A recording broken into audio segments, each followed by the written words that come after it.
Tanpa membuang waktu, Rasulullah SAW mulai mempersiapkan pasukannya. Namun, beliau ingin menghindari bertumpah darah, maka persiapan dilakukan secara rahasia. Beliau mengumpulkan sekitar 10 pasukan dan bergerak menuju ke Mekah. Dan ada juga Mekah dibuka tanpa perlawanan.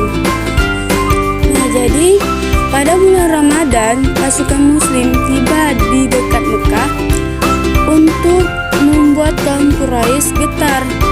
Rasulullah SAW memerintahkan pasukan untuk menyala api unggun di banyak titik, membuat mereka terlihat berjumlah jauh lebih besar. Ketakutan menyelimuti Mekah. Abu Sufyan, pemimpin Quraisy, melihat sendiri besarnya kekuatan Muslim.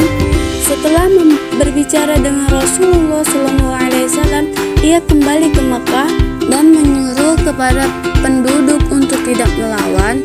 Rasulullah SAW juga memberikan jaminan keamanan siapapun yang masuk ke rumah Abu Sufyan atau menutup pintunya atau masuk ke Ka'bah akan aman. Akhirnya, pada tanggal 20 Ramadan ke-8 Hijriah, pasukan Muslim memasuki Mekah. Tidak ada perlawanan berarti. Ini adalah momen Fatu Mekah, di mana Mekah berhasil ditaklukkan tanpa bertumpah darah. Rasulullah SAW kemudian memasuki Ka'bah, menghancurkan semua berhala di dalamnya, mengembalikan kesucian rumah Allah.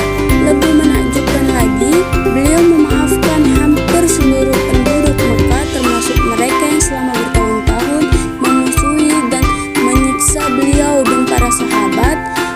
Pengampunan agung inilah yang menjadi kunci banyak penduduk Mekah kemudian memeluk Islam. Nah, jadi Fatu Mekah adalah bukti nyata jadi janji Allah dan cerminan akhlak mulia Rasulullah SAW yang mengutamakan kedamaian dan pengampunan